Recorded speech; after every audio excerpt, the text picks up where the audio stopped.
తరానికి కొత్తగా అనిపించొచ్చు. కానీ ఇది ఇటీవలి కాలంలో భారతదేశంలోనే సంభవించిన పరిణామం అంటే నమ్ముతారా? భారత రాజకీయాల్ని ఇందిర ముందు, ఇందిర తర్వాత అని రాయాల్సిన రీతిలో దేశాన్ని ప్రభావితం చేశారు ఇందిరాగాంధీ.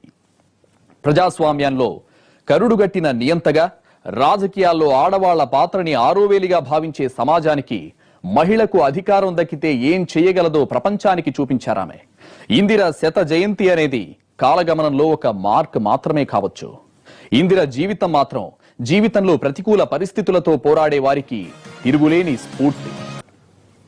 దేశానికి స్వాతంత్ర్యం తెచ్చిన పార్టీ, దేశ ప్రజలకు రాజకీయాల్ని పరిచయం చేసిన పార్టీ, రాజకీయాల్ని కాచి వడబోసిన మహామహులైన నేతలున్న పార్టీ, స్వాతంత్రం వచ్చిన తర్వాత అధికారం కోసం కాసుకుని కూర్చున్న నేతలు ఓవైపు, రాజకీయంగా ఎదగాలనే ఆశతో కొత్త తరం దూసుకు వస్తున్న నేతలు మరోవైపు. నెహ్రూ మరణం తర్వాత